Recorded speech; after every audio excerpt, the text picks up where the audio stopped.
Hey everybody, welcome once again to another episode of the Culture Shock Africa podcast. If this is your first time, welcome to the show. My name is Mpangwe, and I encourage you once again to subscribe, so people can continue getting the content. Also, you can catch us on Instagram as well as our Facebook group where you can connect with us. Today we have an amazing show lined up for you. We have a young man that you may or may not know, but you will be amazed after this show, and you'll get to know him a whole lot better. I met him a few years ago at one of our church conferences here in Zambia, and I was blown away in the conversation that we had for a few minutes, and we've been connecting ever since. I've been following him very keenly, and he's put me onto the game in so many things.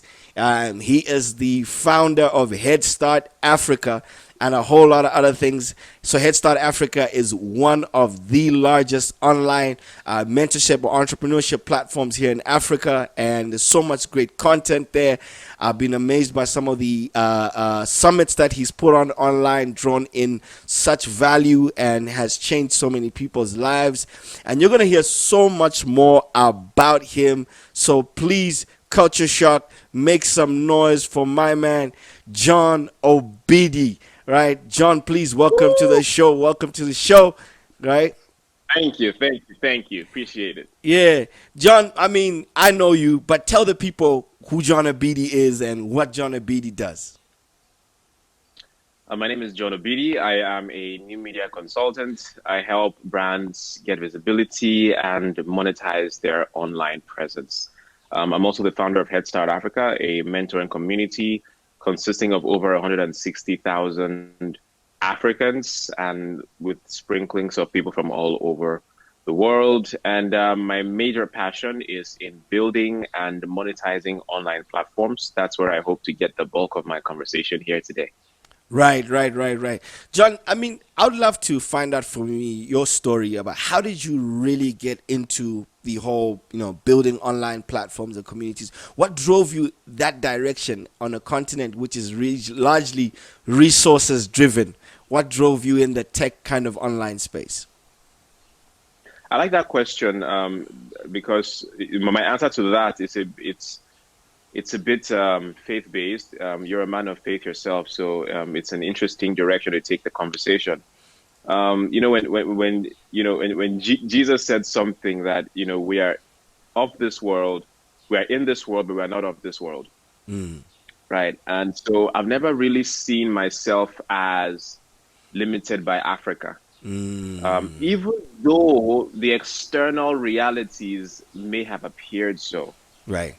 But in my mind, ever since I discovered the internet, I realized that I had access to just about the same opportunity as someone else in Silicon Valley. Right. And look, the first time I left Nigeria was in 2015. So imagine before then, I have always lived in Africa. So I'm not saying this as someone who has had the opportunity to travel and get that experience. I have this mindset even while I was locked in to this ecosystem. The first time I got on any kind of aircraft, on any kind of plane, was in 2014. Wow. So it's not too long ago. Right. But just to say that even though I was born here, right, I lived here all my life. Right. I had that consciousness that there's this invention called the internet, and it is the key to unlocking human potential in Africa. We had this conversation earlier on where you said that in Zambia, for instance, people are looking at mining. It's resource driven, right? And so for those who can't go into mining, what can they do? I discovered that you can go into mining, except that you're not mining physical things; you're mining digital resources. Yes. And that's what I'm. And that's the metaphor we're going to dive into right now. Yeah. There is an open minefield that the old guard of Zambia, the old guard of Nigeria, the old guard of the African leadership has not yet discovered or even recognized, and has created a whole new wave of young millionaires in Africa.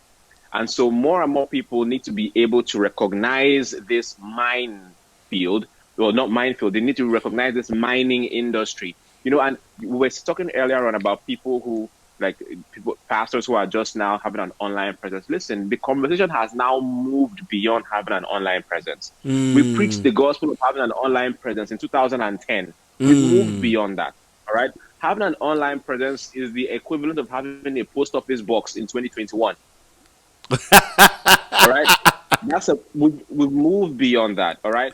Right. Having a website is the equivalent of living in a room, of having a room to sleep or to sleep in. Now you live in your house. Do you make money from your house? No. Instead, you pay rent. Yeah. Your house where you live right now is costing you money. Right. So no one should be celebrated because they have a place to live or they have a PO box, that's an email address. Right. All right. We've moved beyond that. So now having digital real estate, what pieces of land do you have on the internet that can generate your income? That's where we're at. I want to stop you there. I want to So stop on you. those, I want to stop you okay, there. go on. Please, please. Yeah.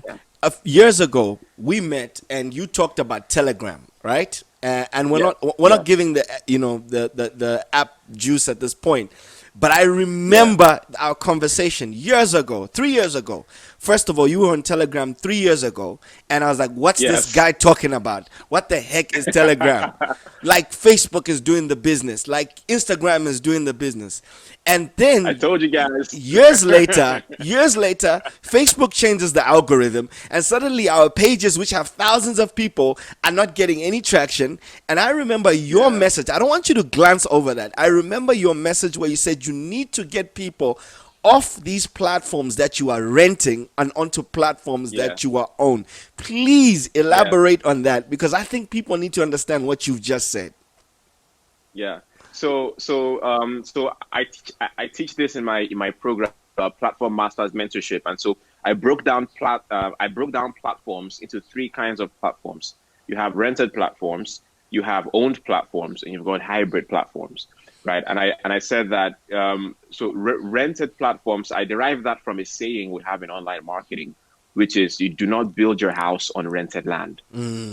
So all of social media is rented land. You know, like what I would call the Zuckersphere, right? The Zuckersphere is rented land. You are playing by the rules of his game, and that is okay. Everyone, you know, there is an advantage to playing on rented land, but we need to know what the advantage is and play just as that. So it's like when you go to, maybe say like in Zambia, you have like a shopping complex, Right. a shopping mall. Right. In that shopping mall, you have individual shops, Right. right? So everyone in those shops, they are renting that shop. They come there at the start of the work day.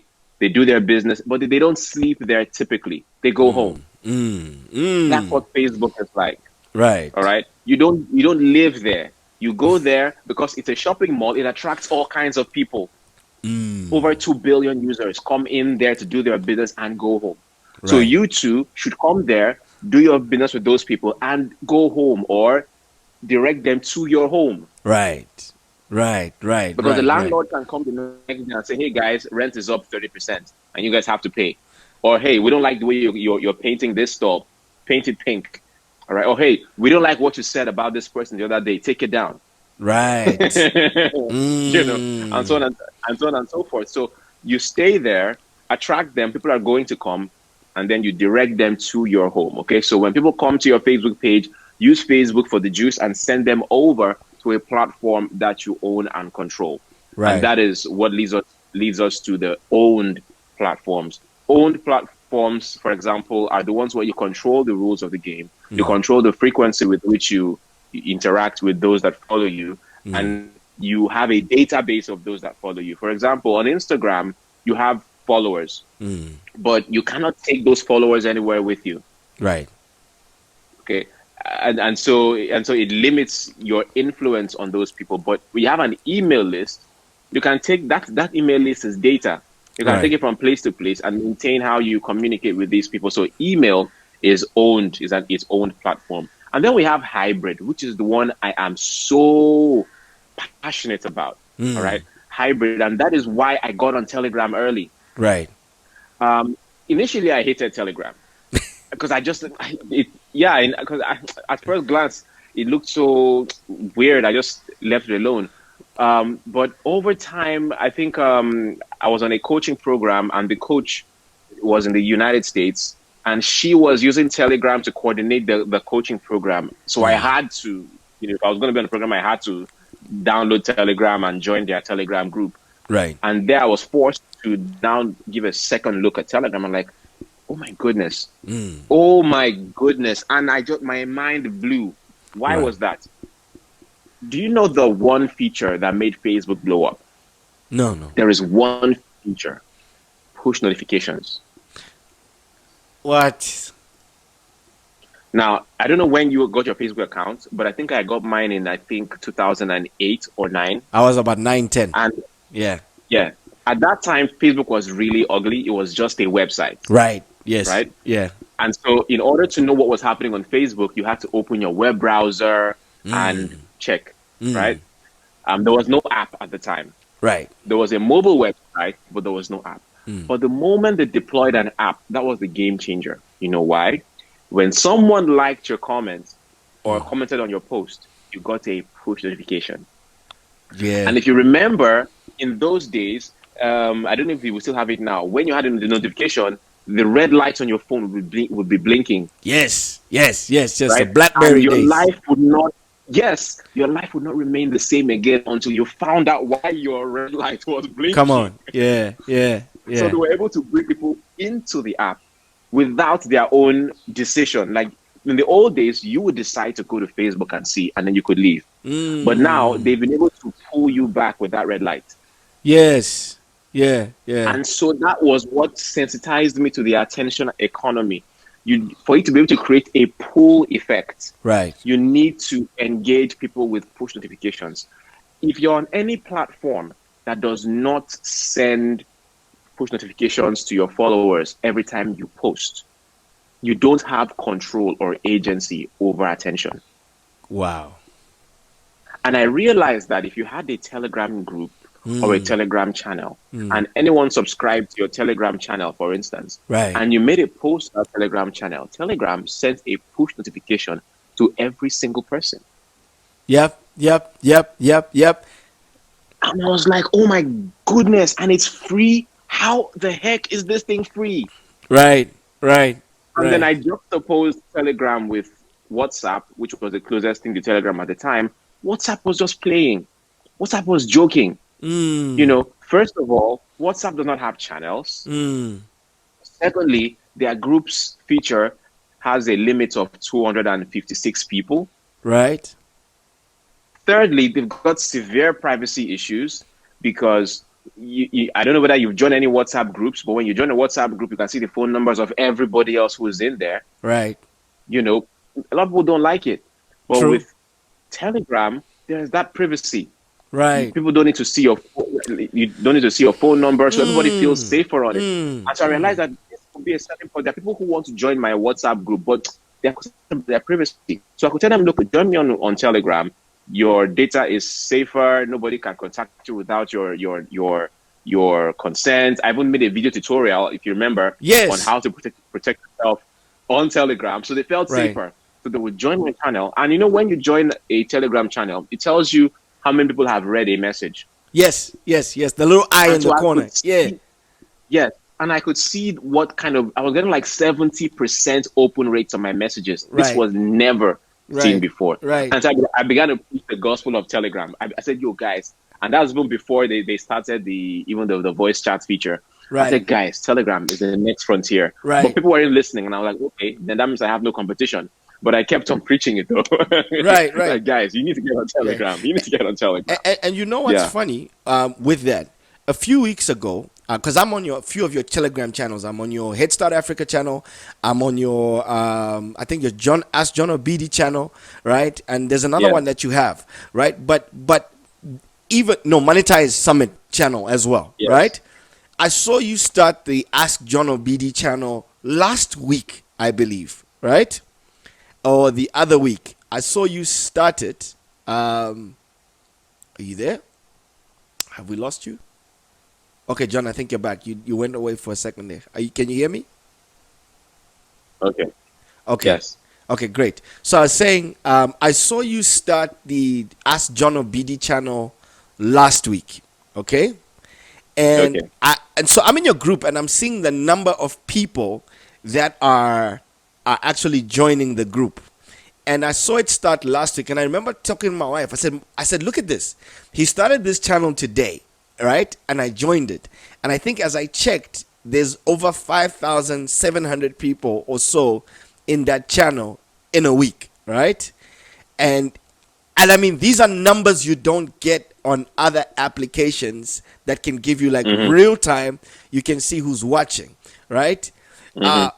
And I say this because how important is it for us to start being clued up with what's going on out there? Because I feel like in Africa we are just told, oh, Instagram, Facebook, and I'm not talking about channels per se, but I feel that we don't dig into what's happening out there and what platforms give us real leverage.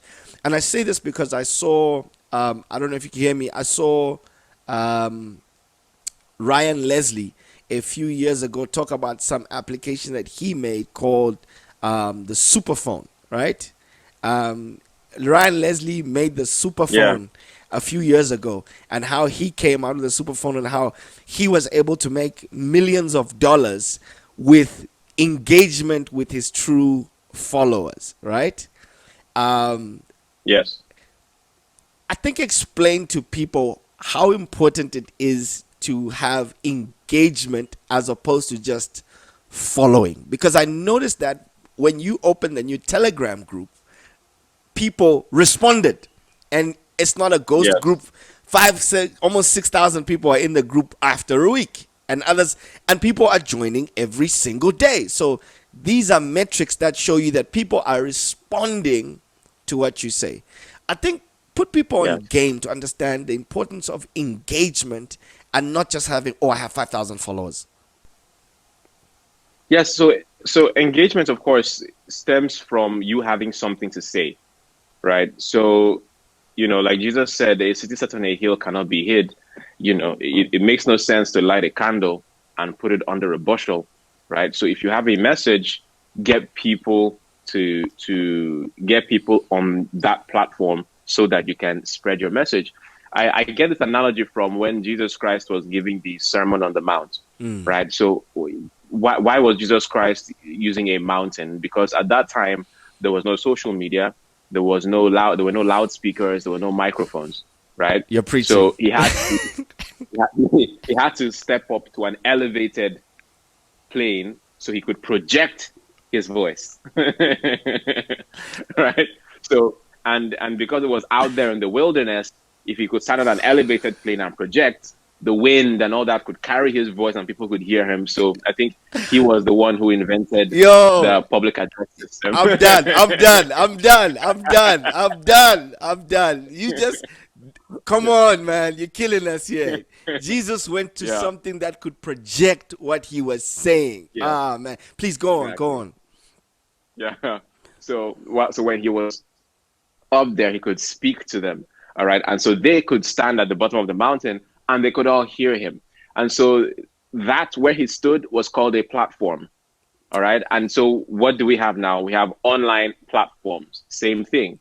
Okay. We Right. say a platform is something that is elevated, people can stand on. That was the platform. Now we have online platforms where we can ascend the mountain of the internet and project our voice.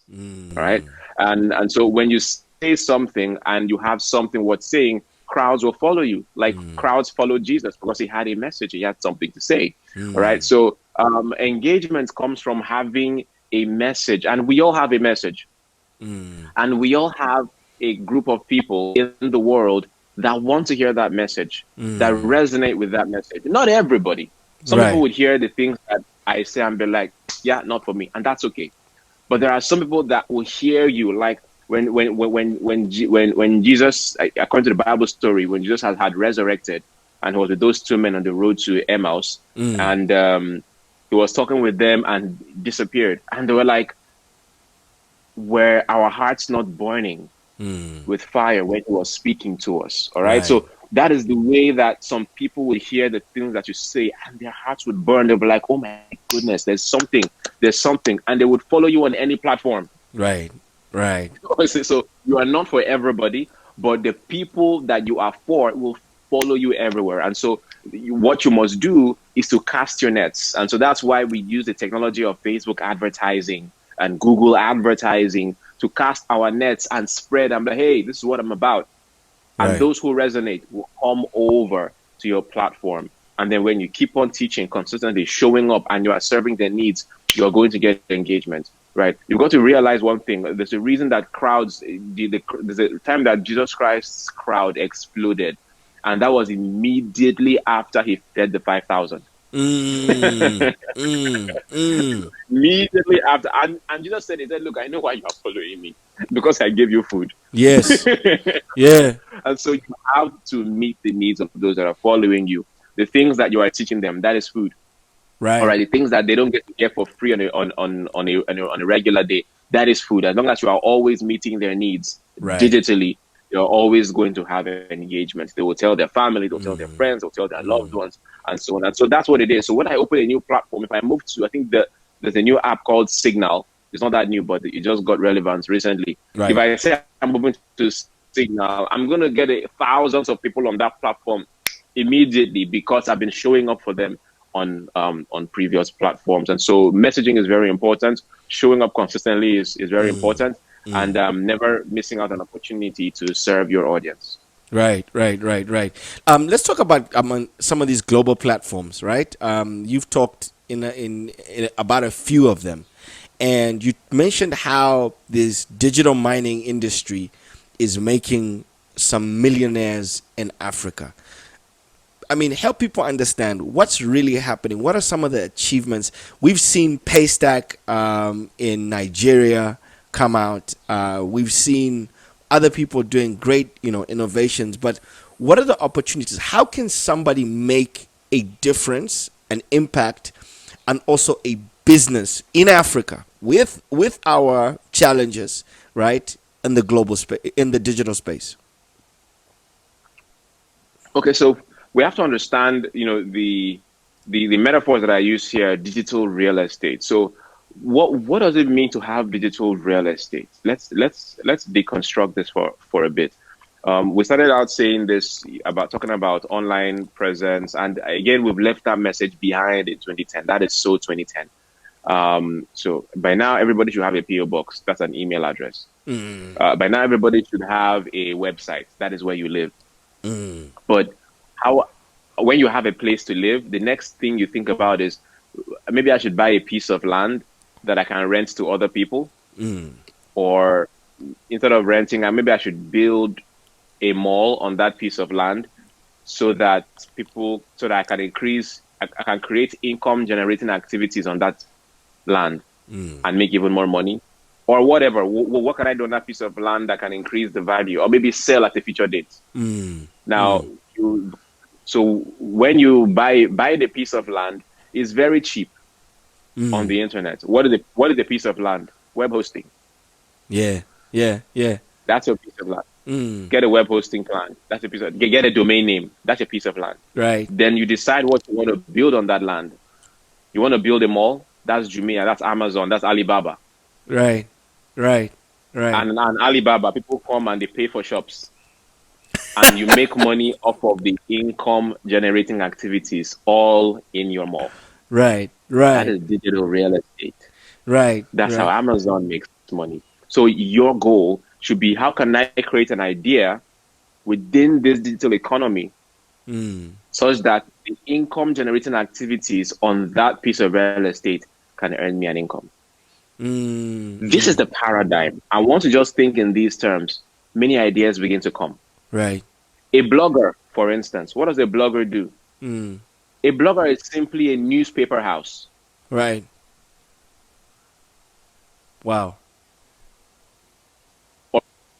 Right? Why would you create a magazine? Right. What's the no, leave the online now, offline? What's the benefit of having a magazine? I don't know if you ever had free magazines in Zambia. Do they have any free magazines? Yeah, periodically. Did they ever have? Yeah. So why free? They make money off of the ads in the magazine. Right. Right. That's blogging. That's Yeah, blogging. Google AdSense. yeah, yeah. Right? 100%. So someone built an online magazine house, Mm, right? That is you building a blog mm, and mm. then bringing people there. And when they read, they click on ads, you get paid. Yeah, yeah. Or affiliate marketing, where you have great content, people come and read, and they buy other people's products on your website, and you get paid a commission. That's affiliate marketing. So on the income generating activities on your piece of real estate, you get paid. And Right. whether you are doing cryptocurrency, you're doing blogging, you're doing affiliate marketing, you're doing maybe you're even doing web hosting and renting out land to other people, or you're doing e-commerce, whatever it is, that is the digital real estate that we're talking about. Creating that piece of land on the internet that is your own, Mm, and then you mm, regulate the income generating activities on that piece of land and you mm, get paid. mm. I want to ask you, one question. I know that we've talked about personally, and I heard you talk about that you understand the significance and the importance of what's going on during this pandemic, but the impact of the pandemic in the Western world and the narrative that's being given to us, we're not reducing the effect where we know that people have lost their lives, and we understand that people must be safe. But I think outside of the health aspect, and I know this is something that others may not understand, but when I heard you say this, it resonated with me, right? Because the impact that this will have on us as Africa, right? Because for us, the work is out there, right? And we're being told, stay home, right? We're being told stay home, and so we can't go to work, we can't go and sell in the market, we can't. Talk to us about what's happening in the world whilst we're being told to stay home, right? And Yeah. how we need to shift, towards also going towards this global platforms, and how we can take advantage. I think people need to hear that perspective of what you've spoken about before. Yeah, so I mean, I agree that people need to take the coronavirus seriously and people need to take safety measures. But last year, I was reacting to the messaging, which was saying stay home, stay safe, stay home.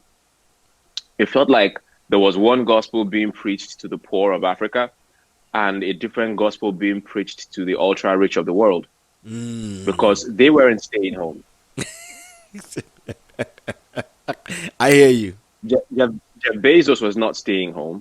Mark Zuckerberg was not staying home. Bill Gates was not staying home. These people were pushing deals. Right. Elon Musk was not staying home. He opened he even moved to a new city, opened a new plant in Texas. Uh, Come on now. So what are you talking about? Right. And now 2020 has ended. The results are in. It says that the richest in America added $60 billion to their wealth. While staying Elon home. Musk made over $100 billion to his wealth, while the poor that were being driven by fear and panic were losing their jobs and getting way, way, way, way poorer. Right. But before this happened, I told everybody in 20. As a matter of fact, I was called on TV and radio to talk about it. I got on one TV station and I said, "Hey guys, don't be soft. Don't get soft now. Don't get soft now. Everyone says stay home, stay home, stay home. I'm telling you now, it's not about staying home. Stay productive. Stay productive." I guess my tone was a bit too harsh. So when they uploaded that to YouTube, they cut that side out of the interview. Right. Right. Cut Right. that out. And I was like, all right, I get it. That's cool. But it's a good thing that I have my own platform. So I preach that message to my own platform. Right. And so, but I was like, yo, you guys need to stay productive. Stay productive. This period is going to make a lot of millionaires. Stay productive. There's a boom coming, and it's going to be for those who can be sensitive and, like the sons of Issachar, understand the times and the seasons. All right, and being able to understand what is going on. All right, so while these guys were pushing deals, I mean, look at Jeff Bezos become the richest man on the planet in the pandemic year. That should tell us something. Yep. Elon Musk overtook him. 2021, he was building. People who had generational wealth, they were building, they were expanding their territories. They were staying safe, but not staying at home. They were moving, they were flying. Right. While there was a lockdown in commercial travel, private jets were still flying. Come on. Those who are private jets were Come flying. People were on. chartering private jets and making these deals. They were acquiring companies. Come on. Companies were being acquired. Companies were being built. New startups were happening. And I told guys, be sensitive. And I like to, and I said this thing: learn to hear what is not being spoken and see beyond what is being presented. Yeah. Yeah. Yeah. Yeah. Yeah. Learn to see beyond what is being spoken. See, there will never. There is never going to be a conspiracy to enrich the world. Nobody will ever make that conspiracy happen. There will never be a mass agenda to prosper the world. Much less Africa. Yeah. Nobody has such fantastic agenda for. I mean, there will be agendas to stop a pandemic, to make sure that there are no wars or anything, but not to prosper the world. You have to figure that out for yourself and make that your own agenda, and that will make you keenly acute. You'll be able to look at messaging and filter it and ask yourself, what does this mean? What could this mean? And from this information and that information, you can weave a web of meaning that gives you direction. Guys, this is the direction. This is how we have to go. Right. And that's what I was on about during the pandemic here. And I'm glad some people took that messaging and went with it. But I didn't stop there. I created massive line events that could bring people to a platform where we could teach them and show them the opportunities. And that's where we had the Headstart Summit first, and then the Monetize Summit was really heavily attended. And a lot of people started their businesses, and there are so many success stories from that. Yeah, man. And I can definitely talk about the Headstart Summit and Monetize Summits. And they've been truly life-changing because I didn't know that I could open my mind up like that during a pandemic and during this time. John, I mean, just to close off, I want you to talk to the people here. We've talked about, not just from a faith position about dominion, but dominion means stopping to think local and being global, right? Like, I remember listening to you one time, and I remember you rebuked me, man. Like, where you were like, you need to stop being a house fellowship where 2 or 3 are gathered, right? And and sometimes we find consolation in the 2 or 3 are gathered. You know what I mean? But like, we need to start learning to draw crowds, right? And I think that's the messaging that is not coming out to Africa. Africa's being told, you can be a house fellowship, right? But meanwhile, we're consuming. And what you've just spoken about just brought me onto YouTube. I know we're on YouTube, but really that's what YouTube is doing. YouTube is saying, guys, you can make money, so buy a shop here. Bring us the content, right? You bring the content, and then you make ad revenue, etc., etc. But that's the message that is being received, from a global perspective, So I want you to talk to people, to say, guys, how do we go global in this time? Okay, so we have to understand the like. I like what you said there. 2 or 3 are gathered. Jesus Christ never did where 2 or 3 are gathered. Everywhere he went, crowds followed him. The reason that verse of where 2 or 3 are gathered came was because of persecution of the early church, and so it was not convenient at that time for people to meet in groups. They would be killed. They would be sent to jail, and so it was Christianity was illegal. Come on, and man. so that's why, in order to still encourage people to meet without getting caught, right? They said, look, church is where 2 or 3 are gathered. You can meet in your house. You can meet underground. Man, I need some sirens for you, man. That right there. Yo, Bishop Obidi's in the house, guys. Bishop, please continue. All right. Yeah. So it was like, where 2 or 3 are gathered, so you don't draw at the attention of the authorities. All right. Even Paul, who wrote that, knew what he was talking about because he was once in charge of arresting people that were caught gathering. Yeah. So even Paul knew what he was talking about. So he was once in charge of arresting people who were caught violating the rule. Okay. I think that was the original social distancing. Yeah. So he was the one who now was like, yo, this is how you guys can. So So okay, no, it wasn't Paul. That was Jesus actually, right? So we have to understand that there are times when two or three are gathered works, but there are times when we have to project our voice like Jesus Christ did on the mountain. All right. So our message ought to be territorial. The people in Brazil who want to hear about what you're doing, people in Argentina want to connect with your message, people in India. So how do you get your message across to them? You have to understand that even Jesus, after he died, his disciples spread out all over the world. Some of them went to as far as Ethiopia. Paul went to Rome. Some went to India. They went all around the world. Now you don't have to go there in person.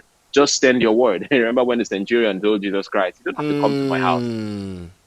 Word. Yeah. He was predicting the internet. Right. I don't have to come to Zambia. I have just sent my word to Zambia through Google Meets. Right. Right. Exactly. Yeah. Just send your word. Send on the waves of the internet. Okay, so it's very important. So that's why one has to learn platforms. Learn which platforms are relevant. Is it Telegram that is relevant to what you're doing? Is it Facebook? Is it an email list? Is it even for you to create your own app? Because now you can even have your own app. Right. Is it for you to have your own YouTube channel? And so these things are very important. If you have 100 subscribers, okay, good. How can I have 500? What do I need to learn to get me to 500 subscribers? What do I need to learn to get me to 1,000 and 10,000 and 100,000 and so on? And okay, how can I stimulate the income generating activities from these my platforms and then just keep on growing from there? And so there's no such thing as local. The internet has obliterated that term called local. The world is now flat. And so your competition is not the next guy in Zambia. Your competition is the guy in New York. Because nobody's going to say, "Oh, let's cut them some slack. They're from third world Africa." No, they are going to. We are all going to be judged equally on the internet, and so we all have to show up with our A game. Yeah. And so that's the mentality. That's the mentality. Man, John, I'm so grateful for everything that you've shared here. I don't want you to say too much because I want people to be able to connect with you. Please drop your handles and where people can connect with you.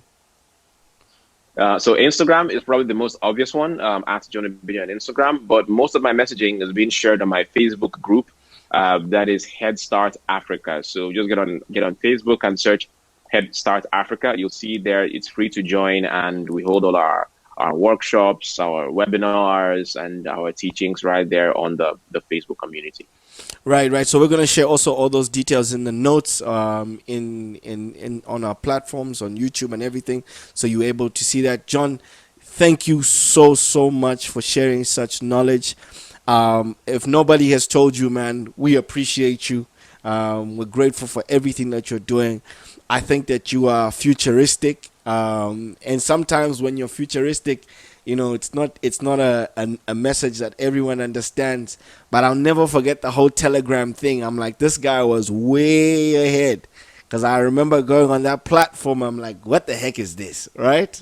And then now I'm seeing all these channels emerge, and I was like, man, I should have stuck with this for 3 years, and I'd be in a totally different space. But I'm appreciative, and I think that what you're doing is really, paving the way for Africa and for young Africans, and that's what Culture Shock is all about. We have a heart to see, to shock the culture, to shift the narrative, to change the mindset, beyond the options. I think it's time. What we're facing is we're facing a lack of options. We're given the options, and we can only play according to the options. So we're grateful for Headstart Africa. We're grateful for the summits that you're doing, because they're giving us options that are expanding our mindset. All right, everyone, that's it for today's show. Thank you so much to our guest, John Obidi. We're so grateful for what he shared. Please do remember to subscribe, to like, to comment, and we'll see you once again next week with another episode. Boom.